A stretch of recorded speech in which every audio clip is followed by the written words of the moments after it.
안녕하세요. 저는 상명대학교 정보보안공학과에 재학 중인 발표자 박정은입니다. 지금부터 시각장애인의 자립적 횡단보도 보행 구조 시스템에 대한 발표를 시작하겠습니다. 목차 설명 먼저 드리겠습니다. 서론에서는 저희 논문 주제인 시각장애인 보조 시스템 선정 이유와 이를 보완하기 위한 핵심 방법을 말씀드리고, 본론에서는 시스템의 각 구성 요소와 시스템 흐름에 따른 각 컴포넌트에 대한 설명, 그리고 최종 성능 평가 척도에 대해 말씀드리겠습니다. 마지막 결론에서는 저희 시스템의 요약과 장점, 그리고 기대 효과 및 추후 연구사항에 대해 소개하고 마치겠습니다. 주제 선정 이유입니다. 사회와 기술의 발달로 장애인을 보조하는 시스템들이 개발됨에 따라 장애인들의 자립적 활동 범위도 점차 확대되고 있습니다. 그 덕에 장애인들은 이전보다 주도권을 가지고 삶을 존속해 나갈 수 있지만 여전히 한계가 존재한다는 사실을 인지했습니다.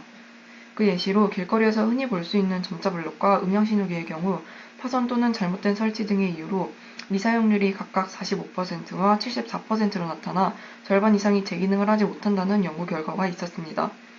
저희는 이 연구 결과를 토대로 시각장애인에 초점을 맞춰 기존 방식을 보완하는 시스템 개발을 진행했습니다.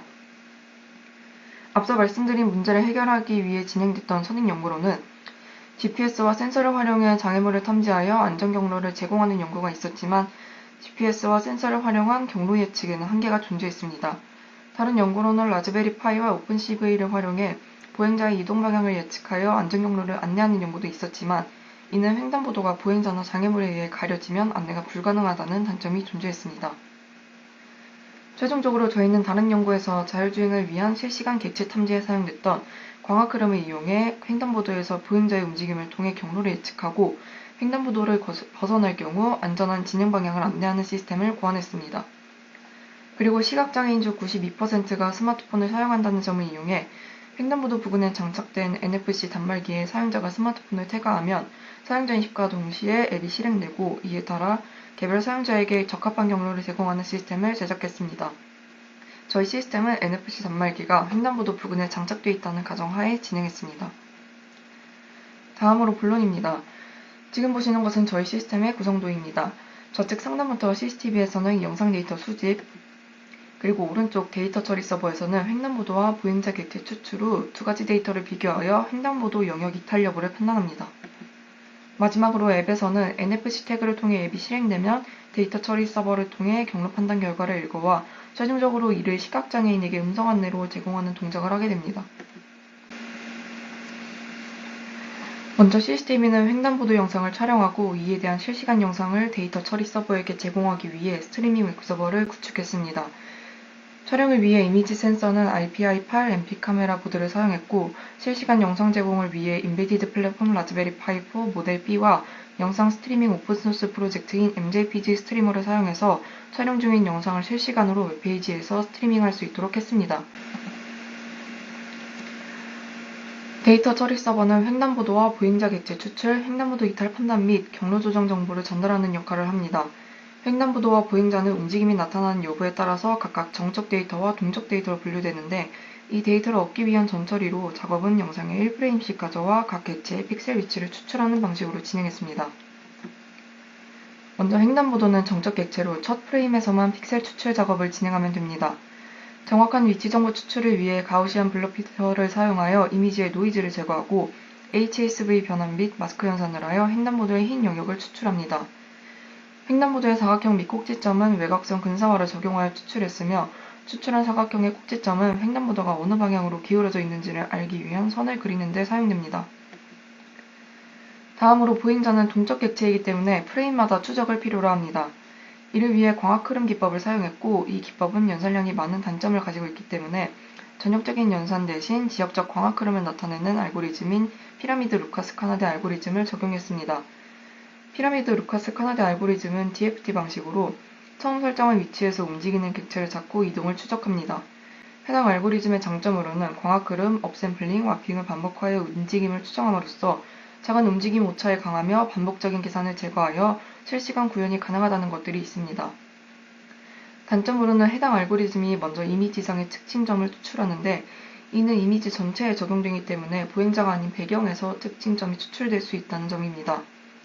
저희는 이 경우에 대비하기 위해 NFC 방식을 추가하여 사용자가 스마트폰을 단말기에 태그하면 앱 실행과 동시에 데이터 처리 서버를 구동하는 신호를 전송하도록 하고, 이 시스템의 동작을 고려해 마스크 연상 기준을 신호등 부근으로 설정했습니다. CCTV 영상에서 보행자에 대한 특징점 검출 시 움직임은 상체와 하체로 나뉩니다. 상체는 실제 보행 위치와는 다르지만 움직임이 적어 위치 추적이 안정적이고, 하체는 실제 보행 중인 위치이므로 횡단보도와 근접하여 판단의 정확성을 높입니다. 이 점을 고려해 특징점 검출 시 상하체 두 부분의 정보를 모두 이용했습니다. NFC 태그 시 데이터 추출과 동시에 횡단보도 이탈 판단이 시작되고, 데이터 처리 서버에서 경로정보용 웹서버로 최종 경로정보를 송신합니다. 지금까지 획득한 정적 데이터와 동적 데이터를 비교해 보행자가 횡단보도 위치 및 추세선에 맞닿으면 이탈로 판단하게 되며, 맞닿은 위치가 횡단보도의 좌측선인지 우측선인지에 따라 구분하여 보행자가 이동해야 할 방향을 결정하고 이탈이 아닐 경우 정상 상태 정보를 제공합니다. 마지막으로 경로 안내 어플리케이션은 횡단보도 주변에 NFC를 태그하면 앱 실행과 동시에 데이터 처리 서버로 구동 신호를 정상합니다.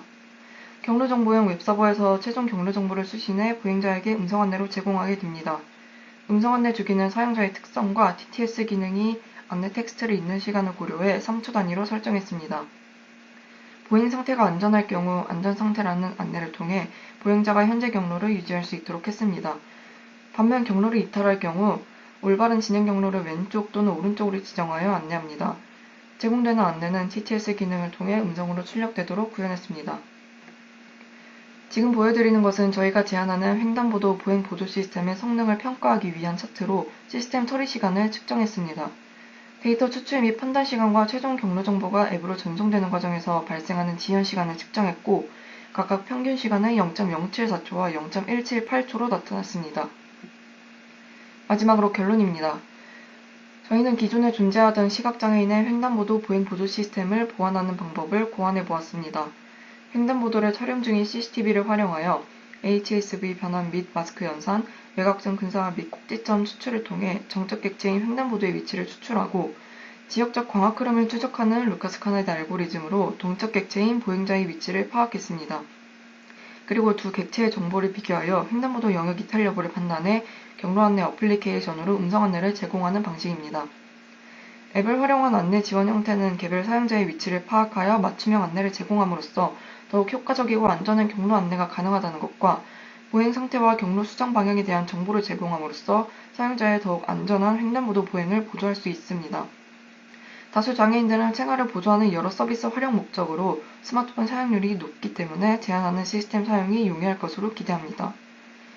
현재는 횡단보도에 다수 보행자가 존재하면 위치 파악 정확도가 저하되는 경향이 있으나, 추후 비콘, RFID 태그 등 비접촉식 단말기를 활용하여 사용자의 위치를 파악한다면 더욱 향상된 수준의 안내가 가능할 것으로 예상합니다. 이에 더하여 신호등의 상태를 인식하고 출발 신호를 주는 기능을 추가한다면 보행 중 스마트폰을 자주 사용하는 비장애인들에게도 유용한 시스템이 될 것으로 기대합니다. 이상으로 시각장애인의 자립적 횡단보도 보행 보조 시스템에 대한 발표를 마치겠습니다. 감사합니다.